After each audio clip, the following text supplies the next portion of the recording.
Now that we've done the initial cleanup and removed the plaster walls, the next step is to do some changes on the interior framing. The first step is to open up the wall between the kitchen and the dining room. This is going to give a more open floor plan and I think just look better in general. So we're going to have to replace the support that this wall gives with a beam. Let's get started. One thing you're going to want to be careful of is making sure that you know where all the electrical wiring is in the wall. This receptacle was plastered over, but the wires were still hot, but luckily nothing happened. And also in this video, we're going to have a guest star, this lovely lady here, tearing out that door jamb, is going to be jointly narrating the video and talking a little bit more about sort of the reason in doing this and other changes like this in the house. So the house we're working on is about 800 square feet, and when we were looking at the floor plan, we were thinking, where do we spend most of our time in the house? And I spend most of my time in the kitchen, working on different things, and he spends a lot of time in the dining room or in the living room, editing videos or working on little projects that he has. So we thought it'd be nice to kind of open up the space a little bit so we could kind of live in the space together a little bit more.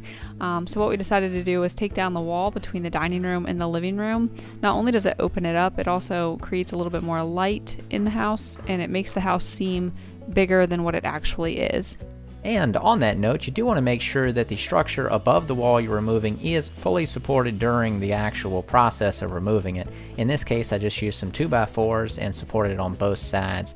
And if at any point during a construction project like this you're unsure what you're doing, check with somebody. In my case, anytime I don't know exactly the way I should do something, I check with the local building permit office, and the fellow that does the actual inspections, he is a very nice guy, and in some cases he'll even come out and talk to you about the project, so you can check with your local officials for help. And unlike on my other channel, The Homestead Craftsman, when I'm doing these videos, I not only get a little helper on my projects, but I also get a filmer, which is an extra bonus. Which is cool because not only are we working on a project that's fun to work on together, it's also like I'm kind of making home videos as we go along as well. So it's really killing two birds with one stone for me. I mean, we're getting those home videos like she mentioned, but I'm also getting to make these YouTube videos. So I mean, it's pretty much cool from every angle for me. In this case, I made up my beam out of two 2x8s with some 7/16 inch OSB in between, and the reason for the OSB is to get the beam thickness out to the same as the wall, which is 3.5 inches. It also adds some additional rigidity, but it's mainly for the drywalling in the end. And I'm only using 2x8s because it's just a 9-foot span, so in larger spans you would use a larger dimension piece of lumber, or in some cases even steel. And the other big thing you want to make sure that you do is face your crowns up. Anytime you sight down a board, you'll see that it curves one way or another.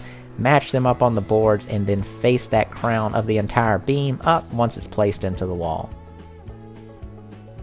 One of the neat things about us working on this project together is I get to learn a lot of woodworking skills that I wouldn't typically use.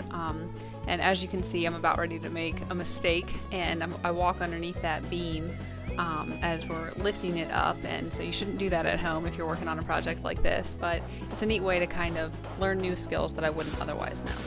And also another thing too, when you're experienced, I'm not saying that I know everything in the world, but I fool around with this type of stuff all the time, and I've repaired, renovated several houses and done a lot more before that, and sort of on a handyman level before.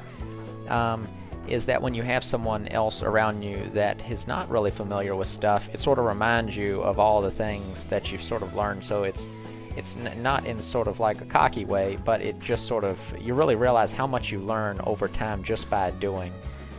And it was a good project. Like I said, it took most of the day. Of course, there's some other stuff that's going to go on afterwards of drywalling it and all the finishing steps, but just as far as getting it roughed in, just a day project and a fun one at that. So thank you all for watching, and be sure to tune back in for future videos of repairing or renovating this entire house. And so that's all for today. Thanks for watching. See you later.